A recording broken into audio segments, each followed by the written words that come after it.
and he was 6. We rode on horses made of sticks. He wore black and I wore white. He would always win the fight. Bang, bang, he shot me down. Bang, bang, I hit the ground. Bang, bang, that awful sound.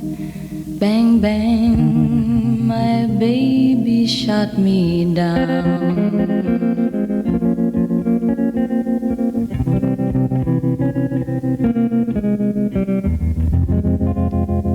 Seasons came and changed the time. When I grew up I called him mine. He would always laugh and say, remember when we used to play? Bang, bang, I shot you down. Bang, bang, you hit the ground. Bang, bang, that awful sound. Bang, bang, I used to shoot you down. El monologuista, ¿cómo están? Sí, es feliz encontrarse, tener la posibilidad formidable de la comunicación. Realmente es un tramo de destino siempre rico, fértil, misterioso también, porque es así el viaje de las palabras nunca llega a un puerto fijo, va cambiando de destinos, de sentidos, de sonidos también. Es el monologuista aquí en Radio Cultura, entre las 10 y las 12, todos los domingos, y el mismo día, desde luego, otra vez a partir de las 24 y hasta las 2, cuando empieza el día siguiente. O probablemente otra atmósfera, otra recepción. Sabemos que sí hay numerosas personas, y lo agradecemos, que escuchan el monologuista y digamos con una trayectoria verdaderamente breve. Es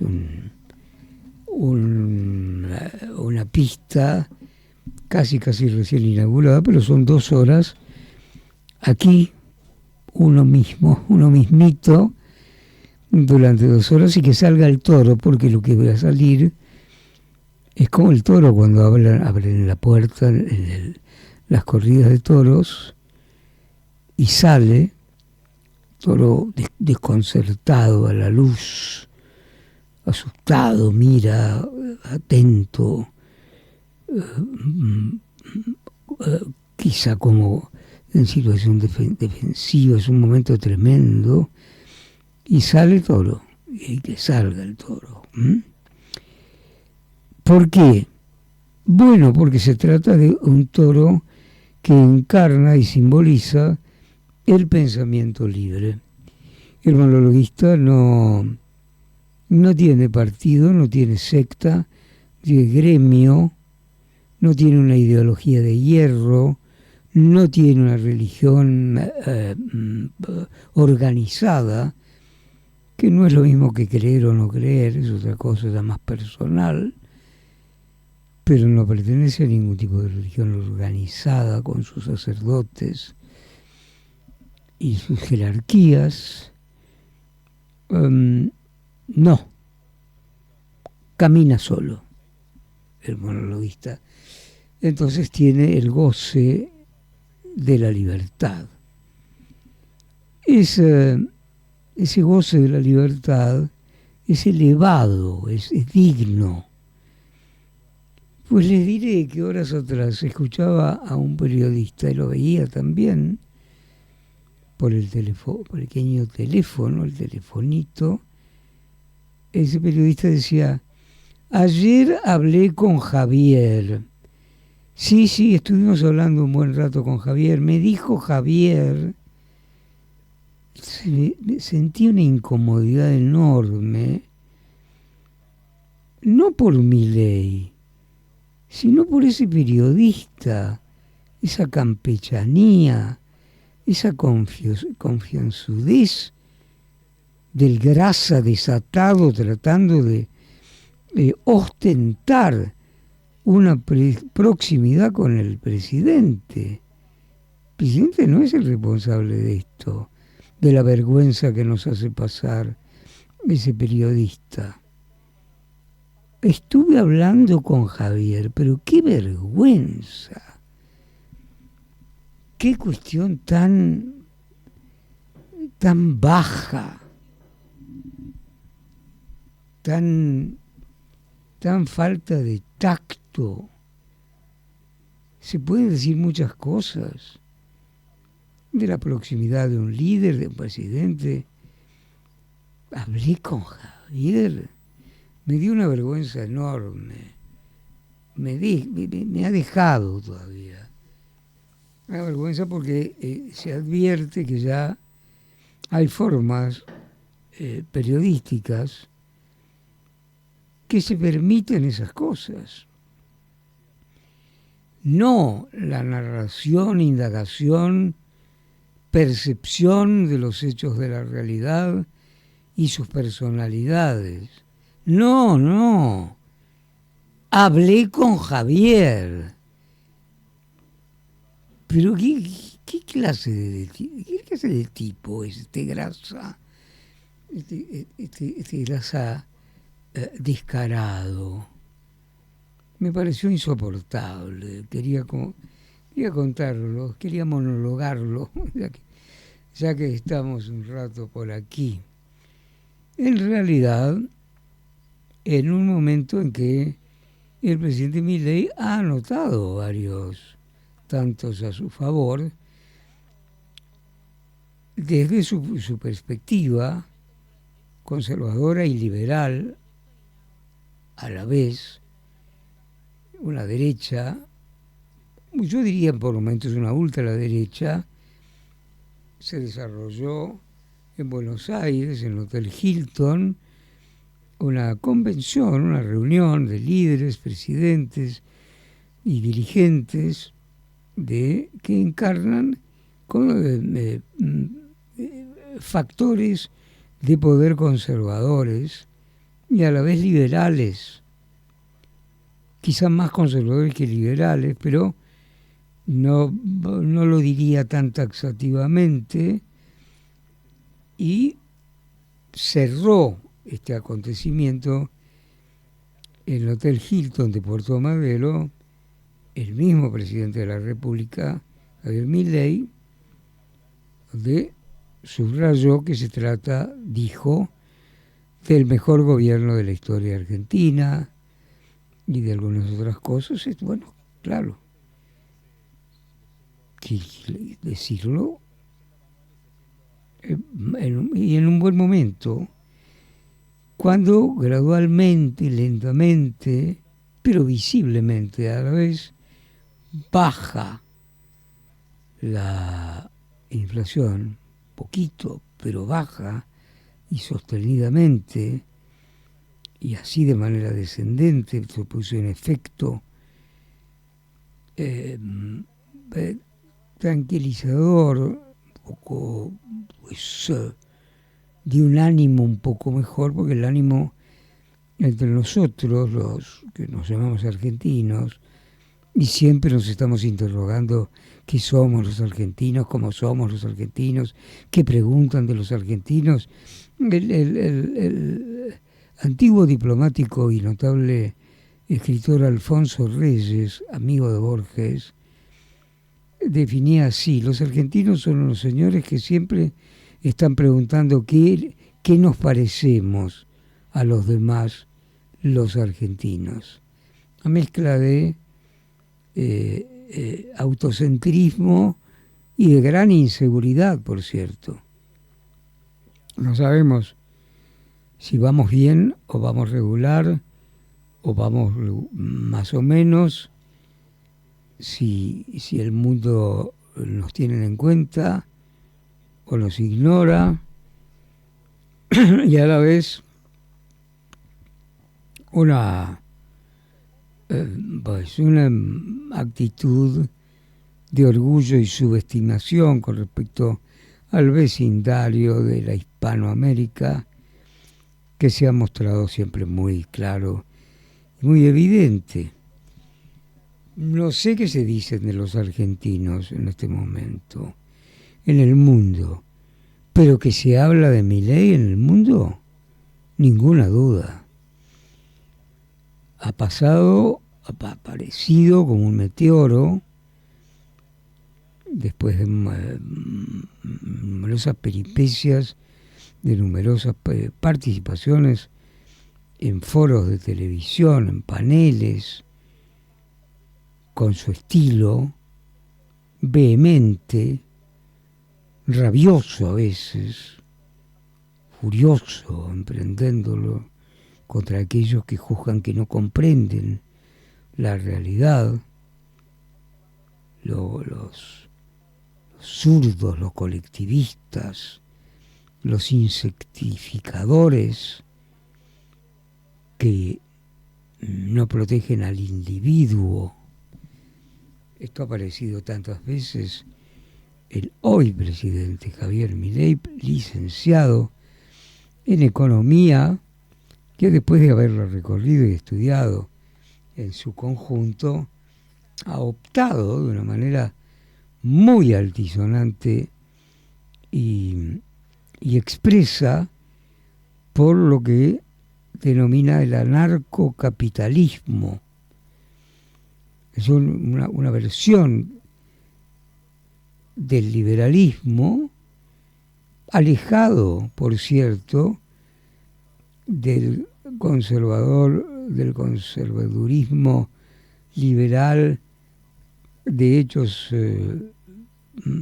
relativamente tradicionales, donde el libre mercado, la prevalencia a defender sobre el individuo por lo colectivo, por el colectivismo, siempre se ha mantenido la expresión, pero incluso se ha practicado de manera con diversa suerte, porque la inestabilidad política en la Argentina es uno de sus rasgos principales, con interrupciones. Milei casi de esa presencia pública persistente, espectacular, rebelde,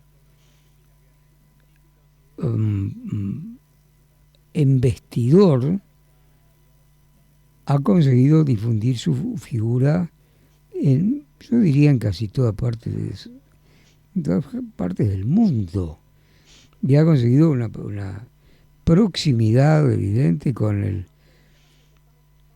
ya elegido presidente de los Estados Unidos, Donald Trump, con Elon Musk.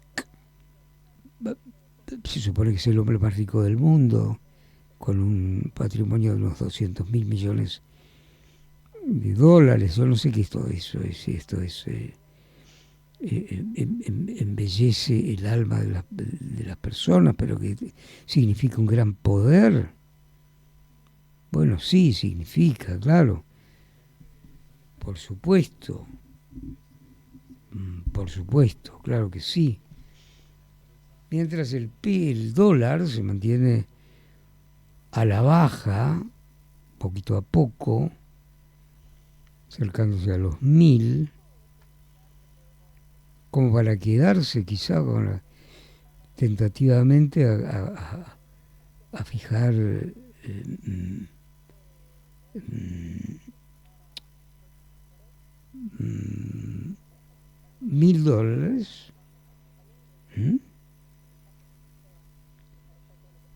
y quedarse allí o no, depende, pero el valorista también es versado en asuntos técnico-políticos y económico-políticos, porque la economía y la política van trenzadas permanentemente, como para qué va a ocurrir cuando se levante el cepo y se puedan comprar libremente monedas de esas que en realidad de hecho se puede hacer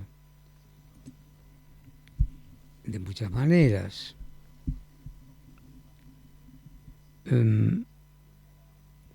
Hay un marcado aliento, un marcado pues, acento sobre los asuntos financieros y sobre, como suele ocurrir con los presidentes y los gobiernos a la derecha y el liberalismo unido, el inicio por la macroeconomía, tal cual lo ha iniciado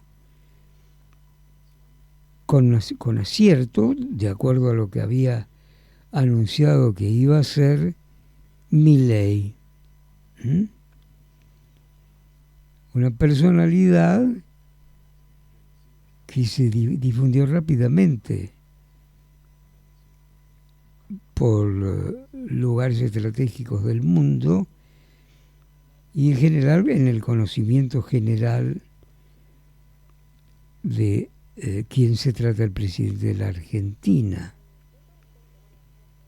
Todo esto fue en poco tiempo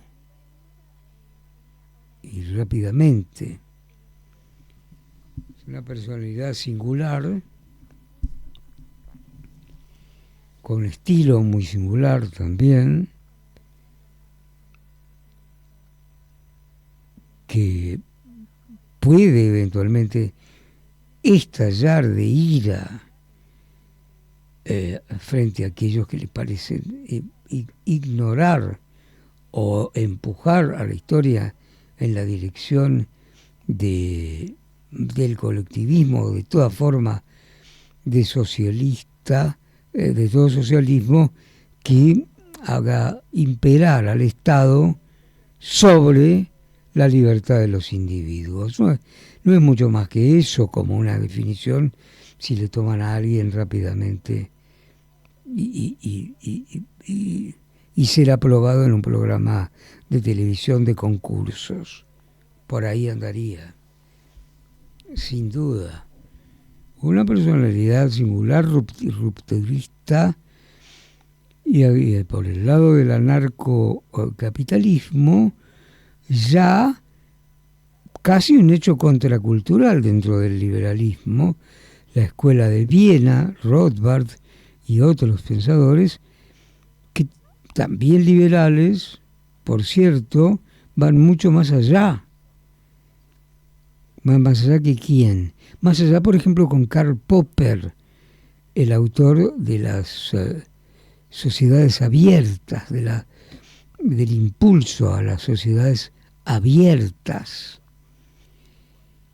La proximidad con el presidente Trump en ese sentido difieren porque cada cual encarna relaciones diferentes. Trump se propone una economía cerrada que se desarrolle en lo posible incluso dentro del territorio de los Estados Unidos, y aquellos que exporten en dirección a los Estados Unidos deberán aranceles considerables.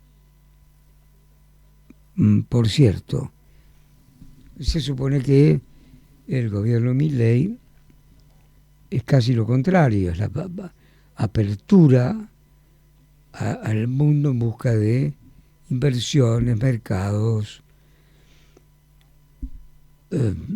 Pues veremos cómo se va a desarrollar de esa manera. Pero hasta aquí estamos parados en esta situación. Y con una cierta expectativa. Acá en la Argentina, pues nos estamos acostumbrados a alimentarnos de expectativas de manera fundamental. Pero no parece que se pueda preparar un club del helicóptero en este caso. Bueno, pues la política es un campo necesario, aunque el presidente Milei le parece execrable, pero la política es un instrumento humano para modificar la realidad, se supone que para el bien de los demás. Pero la idea de Milei es que la política, lo sabemos todos, terminan por formar una casta privilegiada que tiende inexorablemente a formas socialoides. Todos los socialdemócratas, los viejos socialistas románticos, todos, la casta y comunismo que hay que alejar rápidamente. Ayer he revisado bajo la cama a ver si había un comunista. No había, y me dormí tranquilo. Qué suerte que tengo para poder, ¿no? Aprueba Nico Ciancalini al otro lado de la cristalera poniendo este programa de 2 horas, el monologuista, por Radio Cultura, los domingos entre las 10 y 12 de la mañana, poco antes del almorcete, si hay, si viene, si pinta un asado, si pinta unas pizzas, si pinta lo que fuera, una buena y simpática picada, costumbre muy extendida entre nosotros. La pasta, sí, claro, la pasta del domingo, por supuesto, tenés razón, Nico, y su sacralidad, pasta de la mama. Sí, también, desde luego, y mientras tanto el monologuista, a ver quién dice, el tipo, ¿no? Porque como nosotros no tenemos un guión, ni leemos nada previamente, absorbemos los hechos de la realidad. Y no venimos acá a contar la historieta del operador político rentado. Pues el presidente Milei lo menciona muchas veces, los periodistas pagos. Y sin embargo, lo que yo observo de aquí, que son muchos los que, yo no sé si por 3 empanadas o por lo que fuera, son irredentos en la defensa y apoyo del proyecto de Javier, como dice el periodista, que está tan satisfecho de haber recorrido la vida con la confianza y la amistad del presidente actual de la República Argentina, personaje conocida ciertamente en el mundo como los grandes futbolistas, algunos argentinos que se nombran automáticamente cuando se nombra a la Argentina misma. El monologuista son 2 horas por delante, y respiremos. ¿Y tenés música por allí, Nico? Qué lindo. Errol Garner fue un periodista de jazz y un compositor de jazz, incluso sin la escuela académica de la música.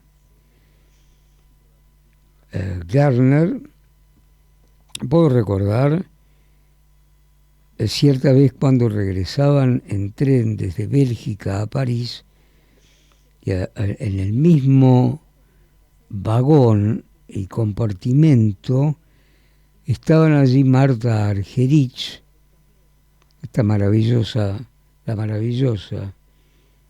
pianista criolla y universal, y su maestro y amigo Friedrich Gulda.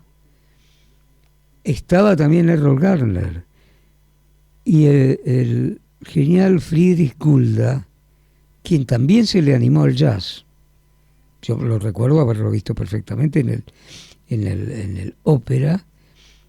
Friedrich Gulda le dijo a Garner, Garner, ¿sabe que usted me recuerda mucho su piano y su manera a Debussy?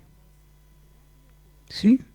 A Debussy, al impresionismo musical, ¿no? Bueno, Errol Garner le contestó a su manera, ¿no? Dijo, perdone, ¿quién es Debussy? Escuchemos a Errol Garner, que es un maravilloso placer, de una composición, de una profundidad, una hondura poética y en soledad. Errol Garner y su piano Misty, melancólico. Sí, el piano y él al piano, naturalmente, de Errol Garner, de una enorme belleza, de una sensibilidad enorme, todo sobre una base improvisación pura, inspiración.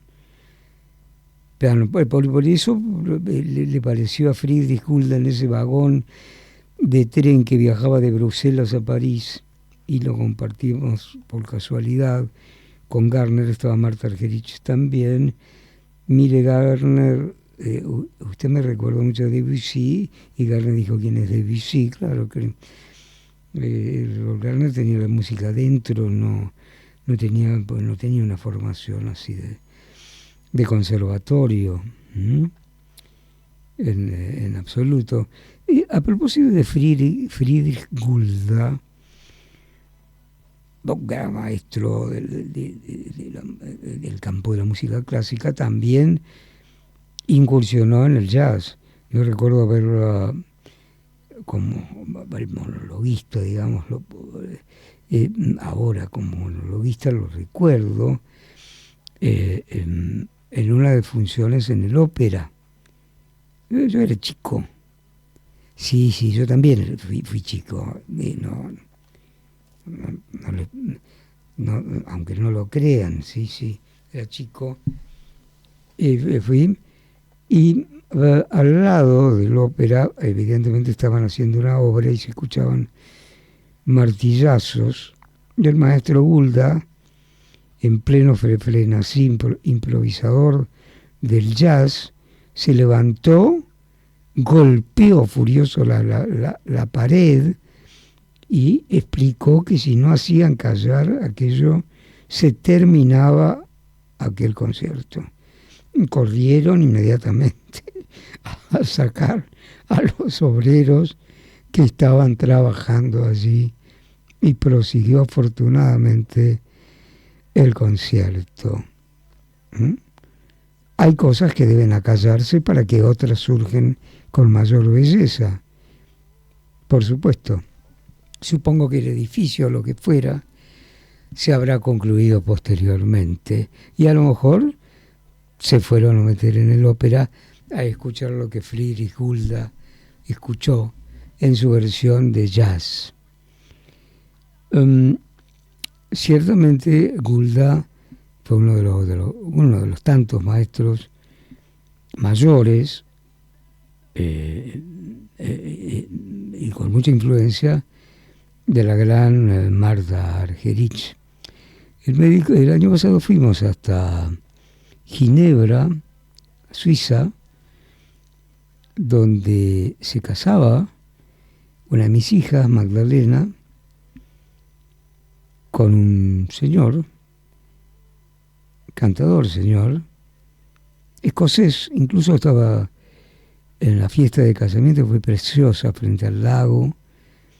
Estaba de kilt, para nosotros nos decimos con pollera, no, con el kilt del clan, los colores, cada kilt, cada tela tramada de determinada manera indica la familia de cada uno, y allí estaba elegantísimo también con su boño blanco de pajarita y tal, el maestro, el marido, en realidad, de mi hija, tipo que lo apreció mucho, que se llama Graham Kennedy. Sí, uno piensa que el Kennedy quiere decir que es puramente irlandés, pero evidentemente es celta también y es un apellido que es bastante común tanto en Escocia como en Irlanda. Fue muy lindo. Y luego uno de los invitados me dijo, ¿por qué no te venís mañana?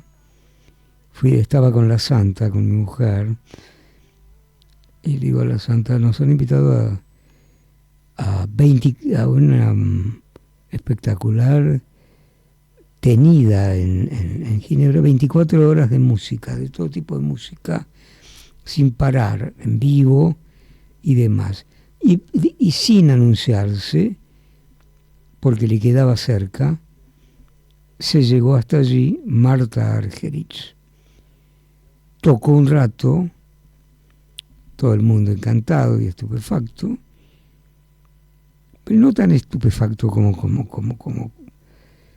como alguien que es alguien del vecindario, digamos, pero con gran emoción y gran placer, y estaba de muy buen humor, corrijo. Marta Argerich, este amigo que había estado en el casamiento de Magdalena, me dijo, vení, me hizo bajar al subsuelo donde estaba Marta Argerich y me quedé conversando un ratito con mucha cordialidad por parte de Marta, muy cordial, muy ameno. No le quise hacer extenderme en un diálogo, mejor, ¿no? Charlamos un ratito en porteño, y le di un beso a la genial pianista y partí. Fue un magnífico momento, ciertamente. Ginebra, si pueden llegarse un día hasta allí, a toda Suiza en realidad, pero yo no conozco todo Suiza. Conozco particularmente Ginebra. Es una ciudad preciosa, muy chiquita, de un gran orden, una gran limpidez, no hay edificios inmensos, no hay ruido. El transporte es tan moderno, tan cómodo, que no te cobran. Pues subís y no te cobran. Eventualmente sube alguien y te cobra un boleto, pero en general no. La ciudad de Ginebra se encarga del transporte de quienes viven allí y no hay que pagarlo. Está junto al lago Lehmann, inmenso, de una gran belleza. Un poco a lo lejos se divisa el Mont Blanc, el pico más alto de Europa, y allí en lo más alto precisamente siempre nieve, muy serio. La gente ha marcado la huella de Calvino, del protestantismo más severo. Y tiene eso, tiene esa seducción. No es Ginebra una ciudad de entrar en confianza y trabar amistades rápidamente, no, está cada cual en sus asuntos, se cumplan las cosas, se respeta inmensamente, es una preciosa ciudad, es una de las ciudades entrañables para mí. Otras patrias, ¿no? Porque uno tiene la propia, pero a veces puede tener otras. Yo tengo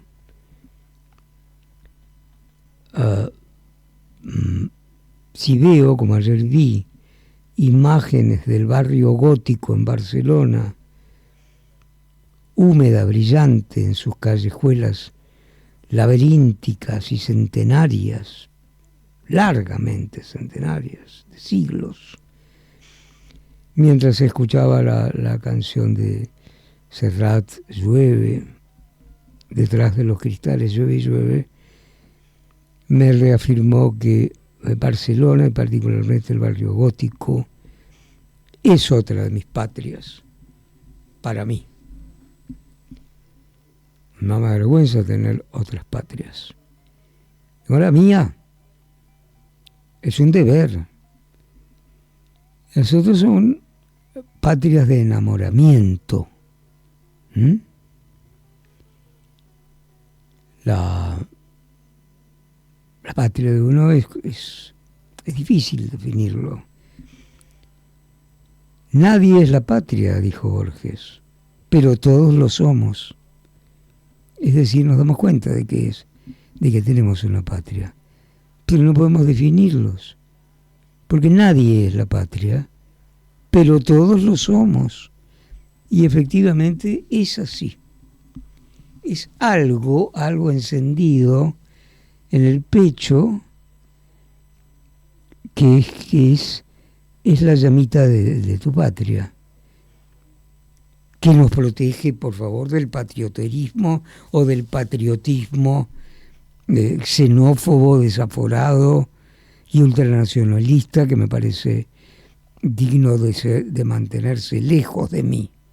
Lo quiero.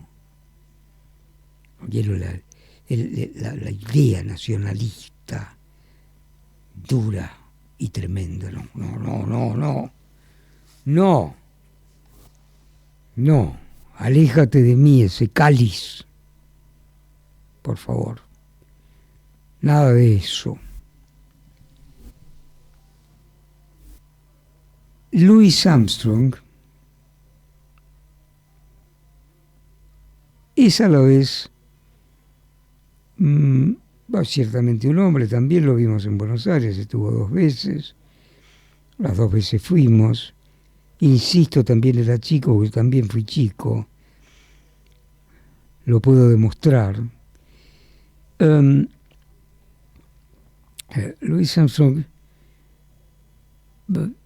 pues, nació en Nueva Orleans, en la pobreza extrema, vagaba por las calles como cuando era un niño y era protegido por las prostitutas de Nueva Orleans en los prostíbulos. Era como un niño, un negrito adorable, lo protegían las chicas del prostíbulo, de esos prostíbulos donde las mujeres, debe haber hombres también, seguramente, viven permanentemente allí. Luego fue, por casualidad, protegido por una familia judía, le compró su primera corneta, empezó a soplar.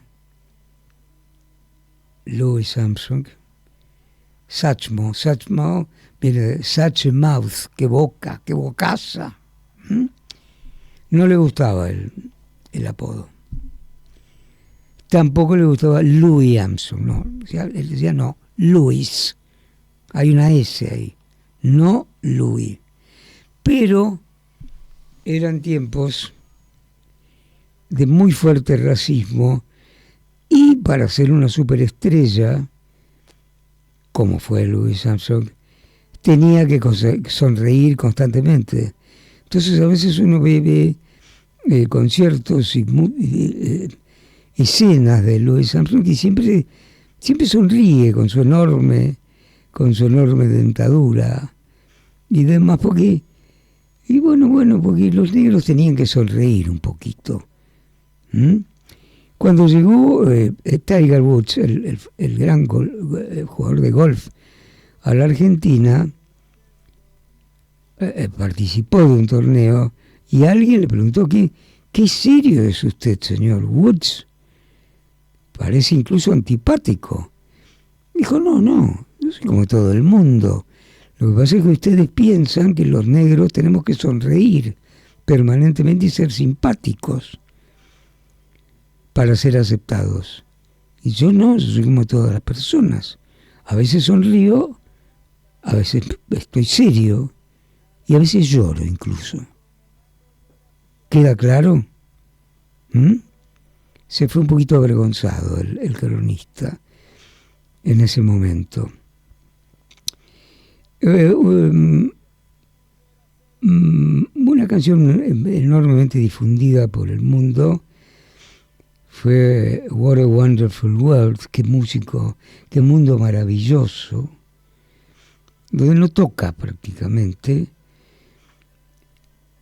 Y luego se produjo una especie de escándalo porque fue elegida para una canción, un film satírico, cruel, duro, sobre la guerra de Vietnam. El director eligió como leitmotiv de esa música a la canción hecha por Louis Armstrong, Such a Wonderful World, donde se cuentan qué maravilla, florecen las plantas, el aire es dulce, todo maravilloso. Así fue compuesta esa canción, pero lo que ves en la pantalla ves explosiones, heridos, mutilados, napalm terrible, muertos embalados en bolsas negras. Entonces el contraste entre la canción Qué mundo maravilloso y lo que estaba ocurriendo en Vietnam produjo una discusión política muy muy seria. Pero Louis Armstrong no tenía nada que ver. Louis Armstrong lo cantó y lo cantó extraordinariamente bien. ¿Quieren una demostración? ¿Cómo no? Nico, una demostración. Qué mundo maravilloso, what a wonderful world. Aquí en El Monologuista por Radio Cultura, como cada domingo, entre las 10 y las 12 y entre las 24 y las 2 de la mañana, lo tendremos siempre. No a Louis Armstrong precisamente, al monologuista, para los domingos. Cae justo, deliciosamente justo, en la primera emisión del domingo de 10 a 12, para las horas esperemos, de un almuercito simpático y dominguero. El monologuista, pensamiento libre, ni dogma, ni partido, ni religión organizada, que no es lo mismo que creer o no creer, eso es otra cosa muchísimo más personal, ni gremio, ni ideología de hierro, nada. El monologuista camina solito, y durante 2 horas, ciertamente, con mucho placer. Lo hacemos con Nico Ciancalini, quien pone en el aire todos los sonidos donde tienen que estar para que las cosas salgan perfectamente bien, y también por Radio Cultura BA, que es nuestro YouTube. Lo pueden ver ahí. Esa cosa soy yo en este momento, tal cual. Sí, me tengo que cortar el pelo, puede ser. ¿Saben qué le dijo el Papa al presidente Milei cuando se llevó en una visita protocolaria, prácticamente obligada? No son buenas las relaciones del pontífice y de la Iglesia en general con el mileísmo, digamos. No. El jesuita tiene una visión completamente distinta, que alcanza incluso la objeción de la propiedad privada. Pero Milei fue, y con cordialidad, se inclinó, saludó y le dio un abrazo. ¿Y qué le dijo el Papa a Milei? Le dijo: cortate el pelo, por favor. Nada más. ¿Mm? Pero no se lo cortó. Es que en realidad yo diría que la tendencia imperante hoy en la República Argentina desde su gobierno no es de manera unívoca católica, pero sí cristiana en todo caso. Y eso lo hace explícito, ¿eh? Ni un papa, ni curas, no. Cristianos. ¿Mm? Lo mismo pronunciaba sus discursos a voz en grito Giorgia Meloni antes de asumir como primera ministra de Italia. Sono Giorgia, sono italiana, sono cristiana. ¿Mm? Hay una diferencia. Subrayar lo católico y subrayar lo cristiano. No son casualidades. No lo son en absoluto. No lo son. Pues necesariamente hemos de referirnos a las trapacerías del senador Cuéllar. El senador Cuéllar, entre Ciudad del Este y Foz do Iguazú, donde hay un puente y una aduana, sorprendido en una mochila $200.000 en efectivo en billetas de 100. Son más. Para uno que es modesto, $200.000 realmente es una suma muy considerable, una fortuna. Eran de 210.000 y tantos.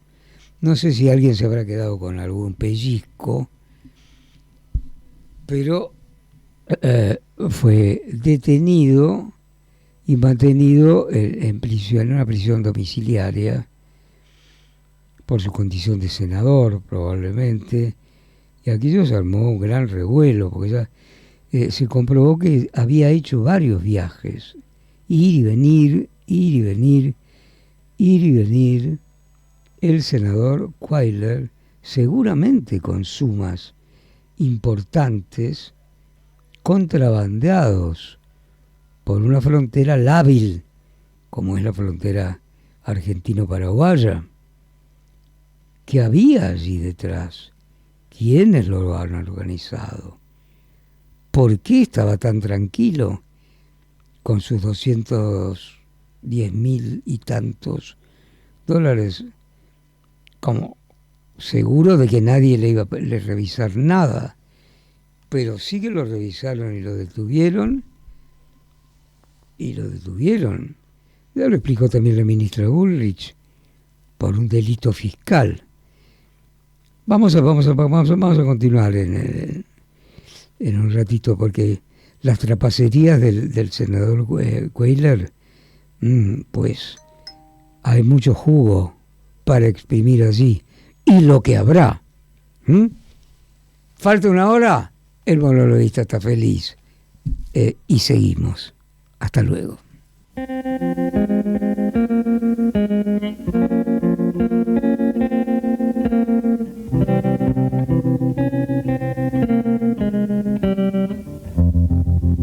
I was 5 and he was 6. We rode on horses made of sticks. He wore black and I wore white. He would always win the fight. Bang, bang, he shot me down. Bang, bang, I hit the ground. Bang, bang, that awful sound.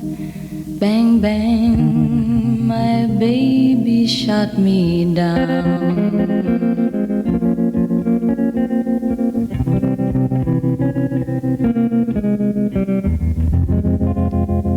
Seasons came and changed the time. When I grew up I called him mine.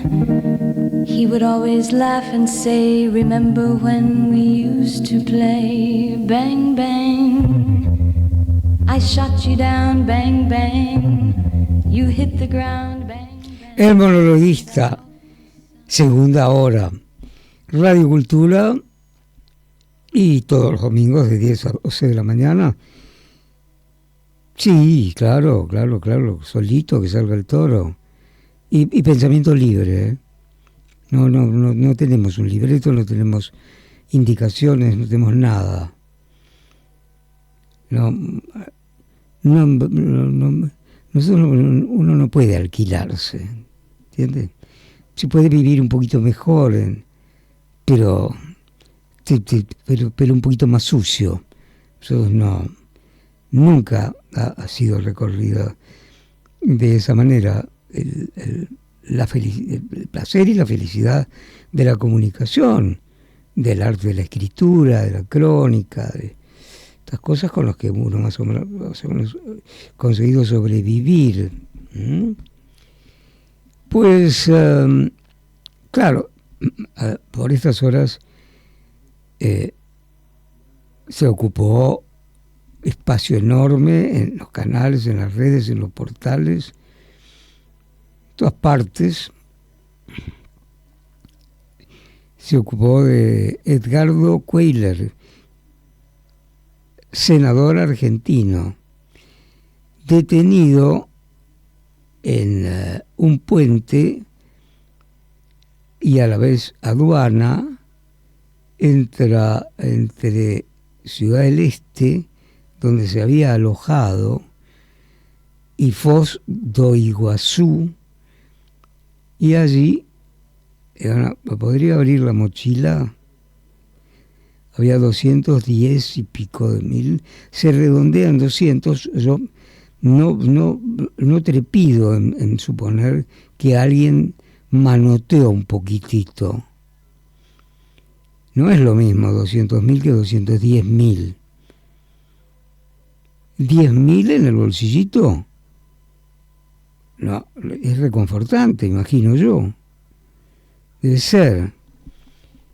Y allí estaba, de origen peronista, entrerriano, había a la carrera, había arrimado a La Libertad Avanza, a la formación que encabeza el presidente Milei, para votarle, a votar algunos votos que el gobierno había resuelto inclinar en determinada dirección, sobre todo lo que tiene que ver con ficha libre. Pero no, cuando le preguntaron al presidente Milei qué pasó con el senador Cuéllar, Milei dijo, esas son cosas de kirchneristas, que lo arreglen entre ellos. Muchos viajes hizo el senador Cuéllar, y a lo mejor, y seguramente forma parte de una organización que trafica determinadas sumas, no se sabe por qué razón, ni hacia dónde, ni cuál es el origen, por ahora, sumas importantes de dinero, probablemente muy grandes sumas de dinero. El senador se mostró confiado después de la detención, una detención domiciliaria. Habrá un juicio, se suspenderá, probablemente el mismo Cuéllar como senador en la Cámara. La vicepresidenta Victoria Villarruel, que preside el Senado, lo había designado en una de las comisiones importantes. También pareció incluso defenderlo de alguna manera, mientras Cristina atacaba acerca de eso. Le dije, a ver, contame, Victoria, qué pasó con el senador Cuéllar, que van y vienen sumas de mucha plata, de aquí para allá. Un senador, una cámara que vos presidís, Y a lo que la vicepresidenta Villarruel y presidente del Senado le contestó a Cristina: mirá, para ensuciar a alguien hay que estar muy limpio. Y vos, Cristina, estás más sucia que una cloaca. Las cosas, los pelos parados y las cosas difíciles, porque no se va a detener esto allí. No es un episodio solamente casual. En absoluto lo es. De ninguna manera lo es. Claro, hay que agregar, porque es el detalle que nunca falta, que el senador Cuéllar iba acompañado permanentemente de una secretaria de unos 30 años, la señorita Costa, quien a su vez forma parte de la burocracia del Senado en la categoría más alta. Recibe por su trabajo en el Senado 2 millones sin cargas en el Senado. Nunca falta la señorita, la secretaria, generalmente muy mona, muy atractiva y demás. Está bien, un hombre necesita una secretaria, un senador, supongo yo, con tantas ocupaciones y con cuestiones de resolver, pero no falla, ¿eh? No falla. Fíjense, detrás van a encontrar la secretaria, la poderosa secretaria, la guapa secretaria. ¿Se acuerdan de Insaurralde, del yate allí en Marbella? Bueno, no era una secretaria exactamente, era una compañera, una chica de compañía, profesional, por cierto. Y ahí quedó esto, ahí olvidado las cosas. Hay muchas maneras de llevar a vía muerta las cosas. Pero creo que lo de Cuéllar va a traer mucha cola. Pero las cosas se van apagando, es verdad que sí. ¿Qué pasa con Alperovich, por ejemplo? Pidió licencia después de las tremendas acusaciones de abuso sexual sobre una colaboradora que además es una de sus sobrinas. Ahí está, estirándose la cuestión, y probablemente se diluya poco a poco.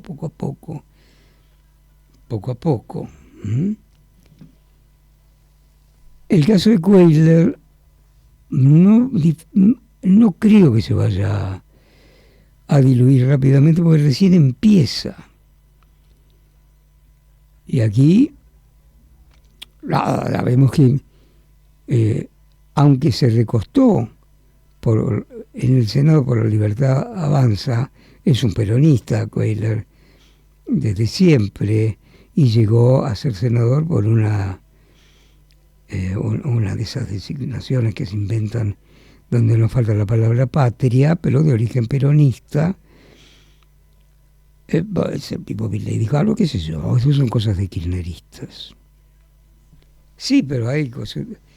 Y el ministro de Justicia, Cunio Libarona, dijo: no sé, el Ejecutivo no se mete en cuestiones de la justicia. ¿Sí? Remitió todo a la justicia, pero el efecto político irradia necesariamente. ¿Qué está pasando aquí? Porque hay muchos millones de argentinos que lo están pasando bastante mal. Sí, muchos con expectativas y con buenas de que esto se modifique, de que se ordene, de que se pueda motorizar la producción, que no sube, que lleven inversiones necesarias y abundantes en algún momento, en fin, que además más ocupación, no menos. Eso está esa expectativa, por supuesto que lo está. Pero el senador Cuellar arrimó el ascua a la sardina y pues hizo algunas piruetas libertarias por su propia ausencia o presencia o como fuera, favoreció el voto libertario en torno al asunto del espinoso asunto de ficha limpia, lo cual produjo inmediatamente el análisis y el rumor de que se había convenido o se había pactado entre Cristina y Javier, si me permiten, como el periodista suele designarse al principio. Estuve con Javier, llamé a Milei, entonces pues genuflexos y chupamistas, que además se pasean una intimidad en lugar de contar cómo van las cosas, ¿no? Primero lo vivos que son y lo bien que se han ubicado. ¿Qué pasará con Cuellar? Porque antes se había alojado, está comprobado, con su secretaria, por cierto, la señorita Costa, de alrededor de 30 y tantos años, en Punta del Este, en Ciudad del Este, disculpen ustedes. Ya se sabe que Ciudad del Este es un lugar en la triple frontera donde pasa de todo. Se pueden comprar desde mermeladas hasta fusiles ametralladora. Y no se duda de que hay representantes constantes del terrorismo islámico en aquel lugar.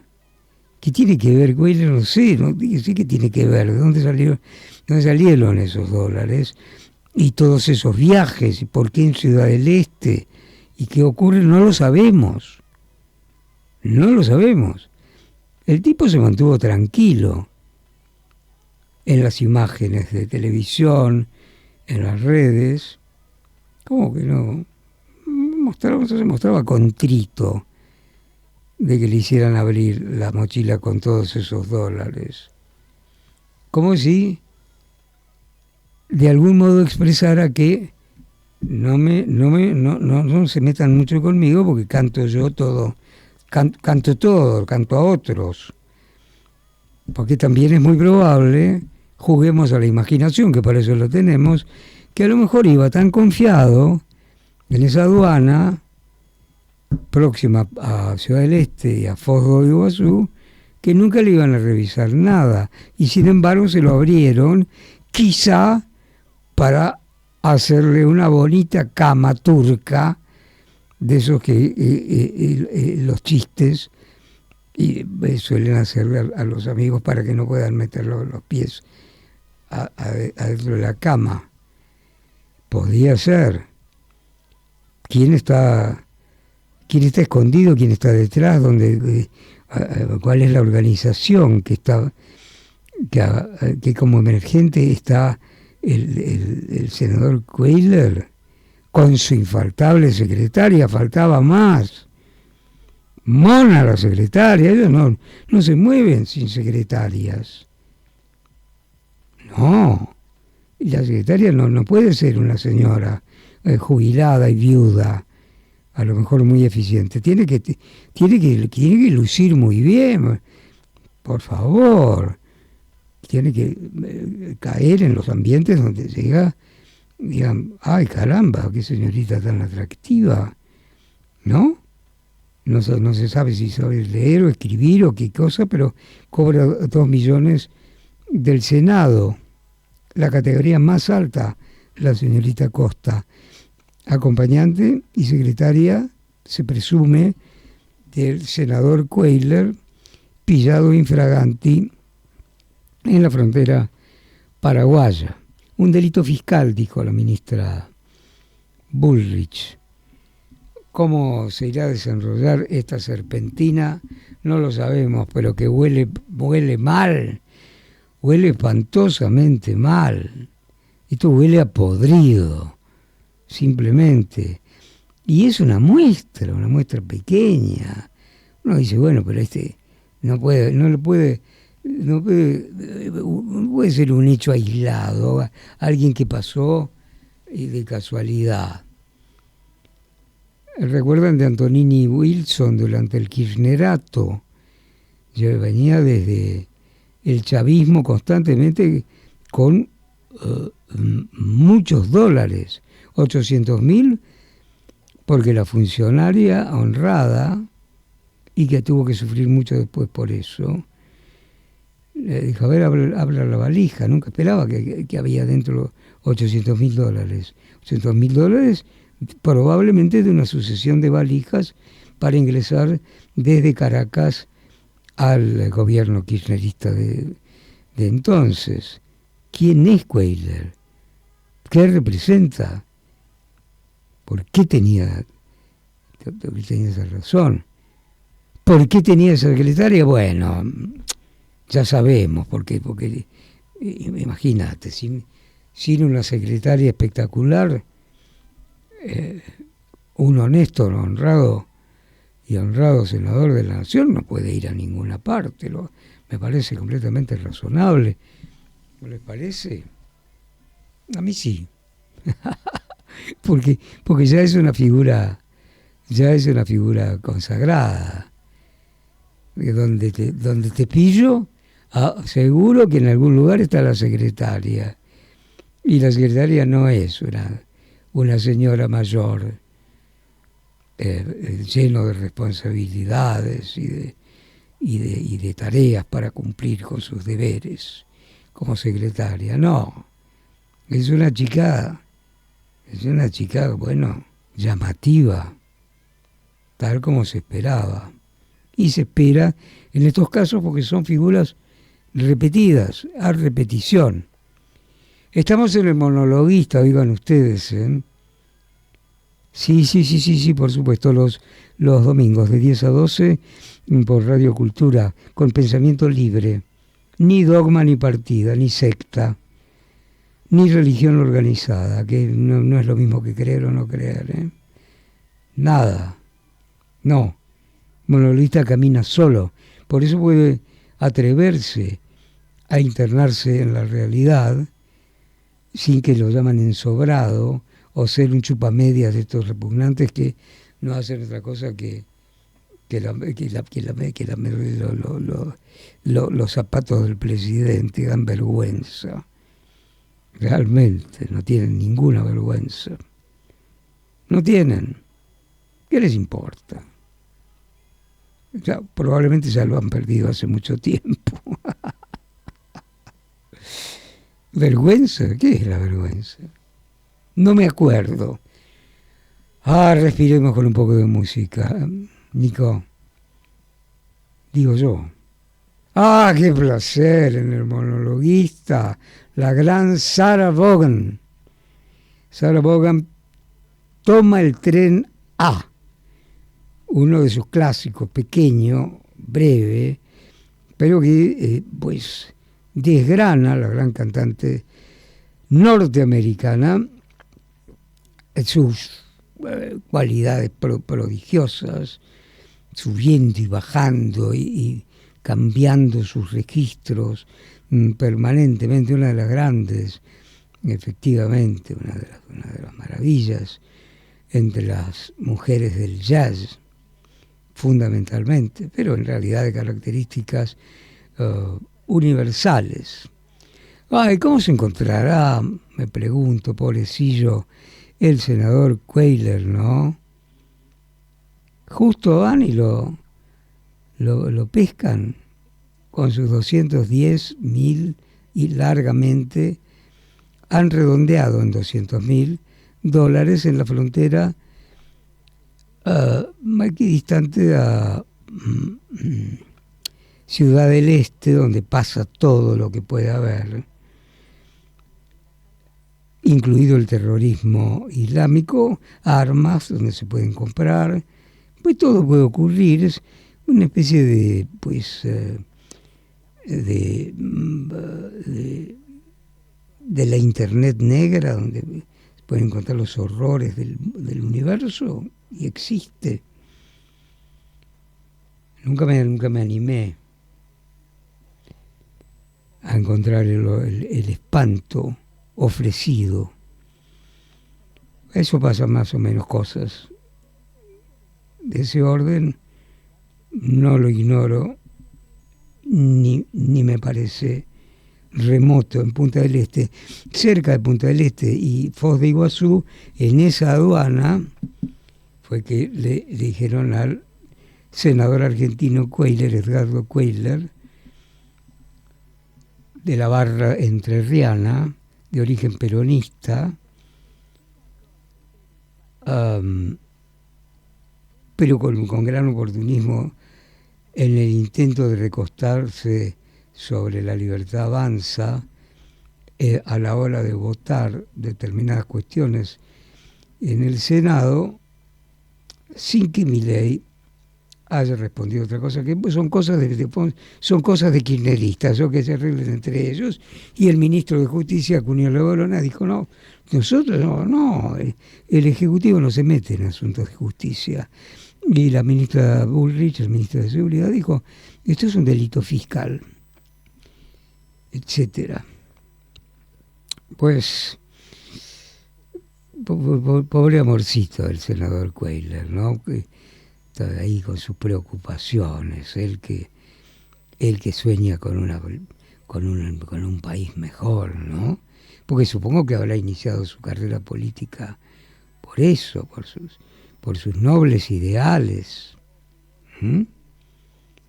Si alcanza con la cara, lo mirás a Cuéllar y decís, he ahí un hombre magnífico, alguien cuya mirada emociona por lo límpida y clara, nos estremece el rostro del senador Cuéllar, se trasluce que ha iniciado la política, que se ha iniciado en la política para hacer el bien por nuestro país, para hacer el bien por los demás. Sí, al borde de un heroísmo escondido, hay que decir la verdad también.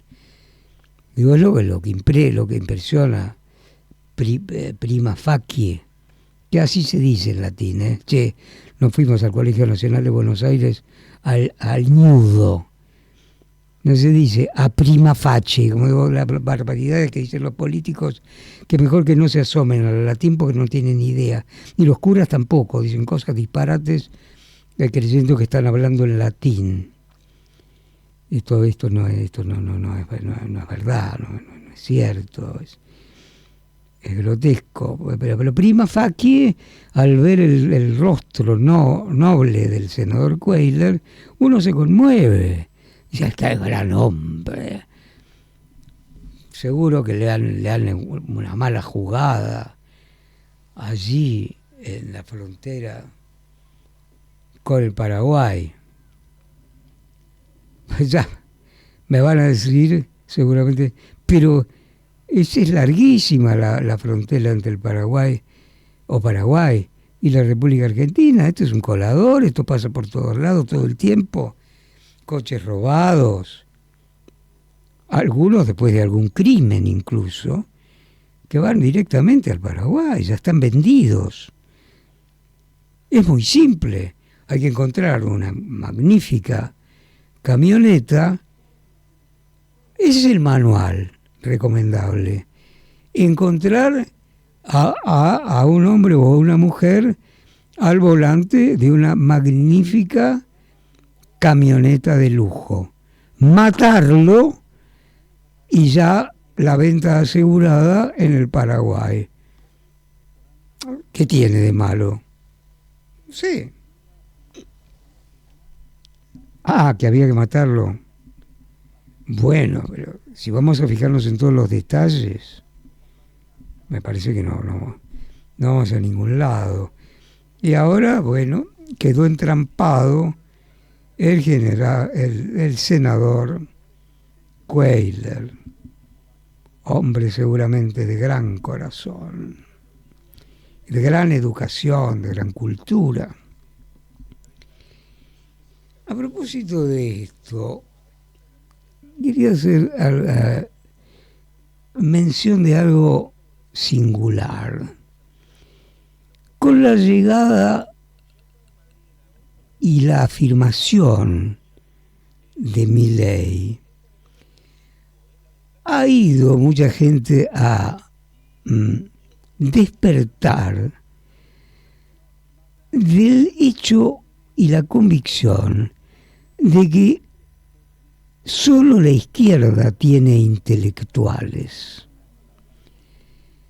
Que si alguien es un intelectual destacado o un artista mayúsculo, por supuesto que esa izquierda, que la derecha no tiene pensadores.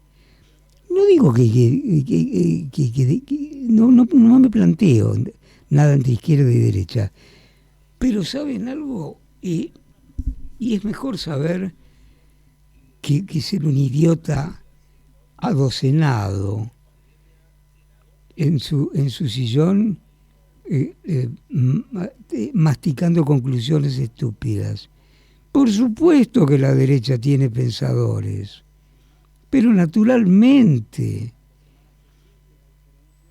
Bueno, desde Karl Popper y la sociedad abierta, es decir, la preeminencia del individuo sobre el Estado, sobre la insectificación, la masividad, lo que, yendo ya muy lejos, a mi juicio, Milei considera formas siempre de comunismo,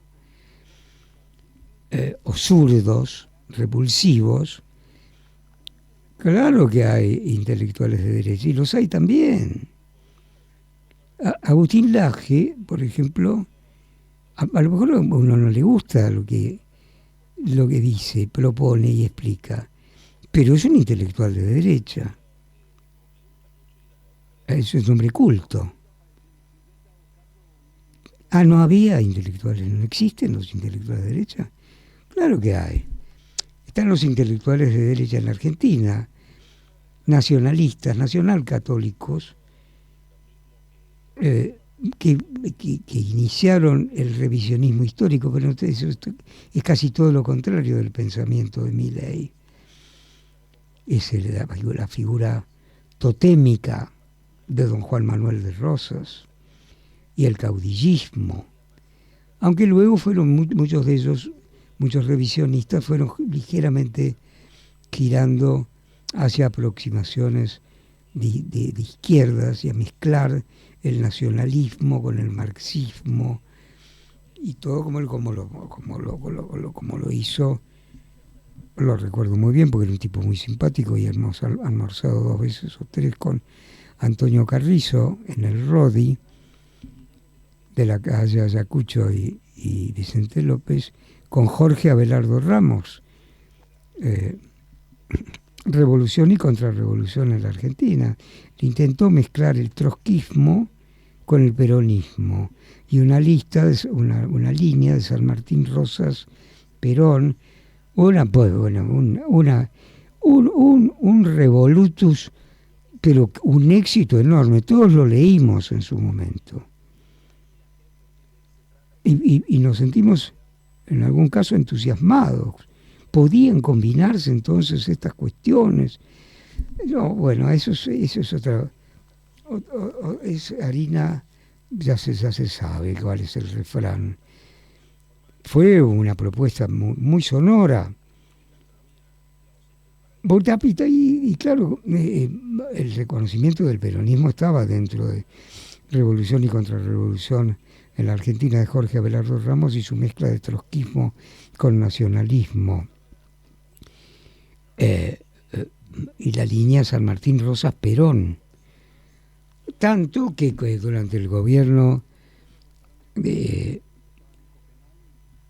presidente Menem fue designado embajador argentino en México, Ramos, Jorge Abelardo. Pero volvamos al hecho de que no esa derecha, el nacionalcatolicismo de los revisionistas, hombres cultos también, y hombres que desarrollaron sus ensayos y sus escritos en una dirección no incoherente si se parte de determinados axiomas. Pero eso es el nacionalismo. Intelectuales nacionalistas, numerosos en la Argentina, negados por la idea pueril de los izquierdistas de salón, que piensan que un verdadero intelectual siempre es alguien de izquierda.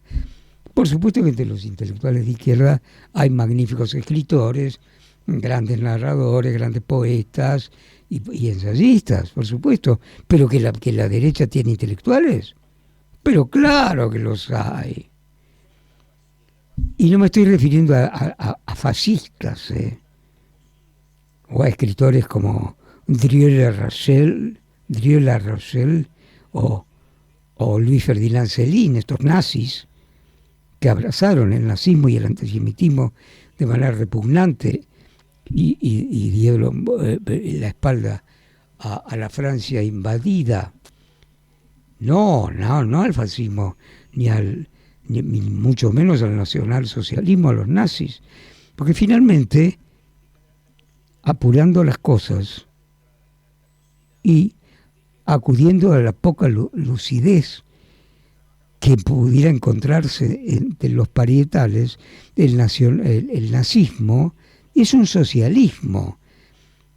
Después de la idea de raza y el exterminio horrendo que produjo el horror máximo de la historia humana, después llegaba la abolición de la propiedad privada. Nacionalsocialismo. El nazismo era un socialismo también. Nada que ver con los intelectuales de derecha, conservador-liberales, como este señor Laje y otros pocos. No digo de los jóvenes sectarios que rodean a Milei, que son, la verdad, que son unos verdaderos soquetes y unos ladrillos que no apenas pueden hablar, hacen chistes tontos, ponen motes infantiles a la gente, como en el colegio, pero bueno, son fieles y cumplen un papel y trabajan mucho en las redes, pero eso no son los intelectuales. Los intelectuales conservador-liberal existen.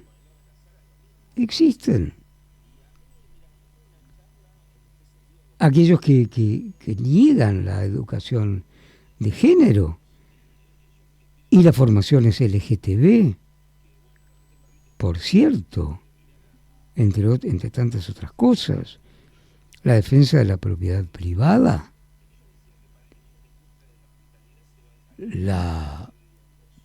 por supuesto que la oposición al aborto, de esas otras cosas que señalan simplemente mojones en un pensamiento que es el pensamiento de los intelectuales de derecha, que efectivamente existen, para grandísima sorpresa de los necios que solo leen la realidad, no para interesarse en la realidad y descifrarla, sino para sentirse satisfechos. Es muy triste. Como nosotros no pertenecemos, ni somos, podemos contar aquí en el monologuista lo que ocurre en realidad y es verdadero. La izquierda consagra. Pablo Picasso, al que le importaba un bledo el comunismo y la Unión Soviética, viajó a la Unión Soviética y se besó con los labios repugnantes de los jerarcas de la URSS, con un frío tremendo para el malagueño, porque ahí ya quedaba consagrado, bañado en agua bendita del comunismo, en las aguas benditas del comunismo. Pero a Picasso, que era un tipo terrible además, le importaba un bledo aquello. A tal punto que cuando fue invadido los nazis por Francia y vivía allí Picasso, nadie lo molestaba, nadie molestó al invasor, al nazi. Ahí estaba, en su atelier, tan tranquilo. Pero ya era una figura universal, ya lo era por sí, pero para una consagración, casi una santificación, necesitaba a la izquierda. Incluso tuvo que ir a Moscú con los pies helados y los belfos y los morros repulsivos, porque se besaban en la boca constantemente los jerarcas rusos con sus abrigos negros, moteados no de nieve sino de caspa, y lo necesitó. Y lo hizo, porque a Picasso lo único que interesaba era Picasso. Les voy a contar algo aparte, porque el monologuista, como el pensamiento es libre y fluye, no fluye en cualquier dirección, en direcciones y meandros que tienen que ver con los hechos reales de nuestro mundo y de nuestro tiempo. Bob Dylan es un hombre y también una leyenda. A los 83 años no para de tocar jamás. Todos sabemos nuestros inicios en el folk, la música folk, unplugged, sin enchufar el instrumento, y luego sí, ya con los instrumentos eléctricos, se produjo una gran discusión alrededor, como una tradición, y desarrolló una obra extraordinaria y una voz tan rara y tan extraña y tan persuasiva. A Frank Sinatra le pareció la voz del Pato Donald, la voz de Bob Dylan. Pero sin embargo Bob Dylan cantó hizo un disco todo de canciones que cantó también Frank Sinatra. Ahora hay un film ya. Se llama Un perfecto desconocido. Es una biopic, una historia, una biografía interpretada por Timothy Chalamet,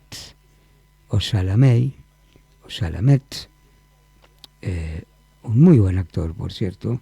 Ya intervino con Woody Allen, claro que sí. En su momento hará el papel de Dylan. Y se asegura que Dylan vio algunos fragmentos y fueron aprobados. No vio todo, porque realmente yo imagino que se habría impacientado. No fue a recibir el premio Nobel de literatura, no le interesó, no fue. No, ¿saben por qué? Porque estaba tocando por ahí. Él toca en un bar, en un café, en la calle, en un teatro, porque integra la Never End Band, es decir, la banda de nunca jamás, la banda que no termina jamás y solamente terminará cuando degenerará de sonar la Never Band de Bob Dylan, la banda de nunca terminar, cuando termine la vida de Bob Dylan, y nunca antes. Esto encierra y empuja a una fuerza lírica, poética y extraña, psicológicamente también, una entrega absoluta. Pero ahora ya hay un film y nos da una gran curiosidad ir a verla en algún momento. Una de las canciones, son tantas, más electrizantes de Bob Dylan y por Bob Dylan, es Hurricane, huracán. Rubin Hurricane Carter fue un campeón mundial de boxeo negro al que fue acusado de homicidio falsamente por cuestiones raciales.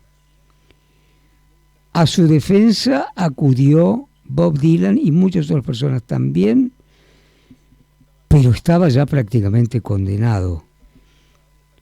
Para reforzar esa ayuda, la música no tardó. Por eso vamos a escuchar, si les parece, Hurricane, el apodo de Rubin Huracán Carter, campeón mundial, y la canción del mítico, casi inconcebible, Bob Dylan. Bob Dylan, Huracán. Hasta el próximo domingo a las 10 por Radio Cultura y El Monologuista. Gracias.